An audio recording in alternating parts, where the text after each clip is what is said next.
नमस्कार सर्वांना। तर आज तुम्ही बघत आहोत आप्पा वडापाव। तर आम्ही आज जाणार आहोत वेरूळला। तर मी आणि माझे मित्र आलेलो आहोत आज वेरूळला। स्टेट बँकेच्या समोर SBI जी बँक आहे वेरूळची त्याच्या एकदम समोर तुम्हाला दिसत असेल आप्पा वडापाव।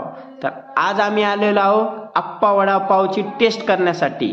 आम्ही रोजच इथे येऊन वडा खातो, पण आज मी तुमच्यासोबत आप्पा वडापावला भेट देण्यासाठी आलेलो आहे। तुम्ही बघू शकता आप्पा वडापाव एकदम झणझणीत असा काका वडा बनवतात।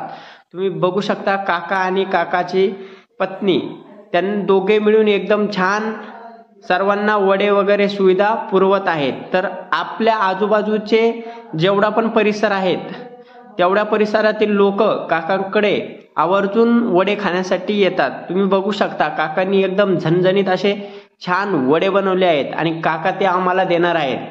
तर आज आपण चला काकांसोबत थोड्या संवाद साधूया की काकांचे वडे कुठे कुठे फेमस आहे। तर काकांसोबत संवाद साधल्यानंतर काका सांगत आहे की काकांचे वडे आजूबाजूतील सर्व परिसर गल्ले बोरगाव, पिंपरी चिंचोली, आखतवाडा, गल्ले बोरगाव, केसापूर, अंतापूर अशा सर्व गावातील लोक काकांकडे आवर्जून वडे खाण्यासाठी येतात। का तर काकांच्या वड्यामध्ये क्वालिटी आहेत आणि काकांनी ते सातत्य ठेवलेलं आहे। तर काकांच्या या वडापावला आपणही सगळ्यांनी एक दिवस नक्की येऊन काकांचा वडापाव खाऊन बघा। एकदम छान प्रकारे वडा बनवला आहे। कुठली फ्रँचायझीस न घेता काकांनी स्वतःचा आप्पा वडापाव सुरू केलेला आहे। धन्यवाद।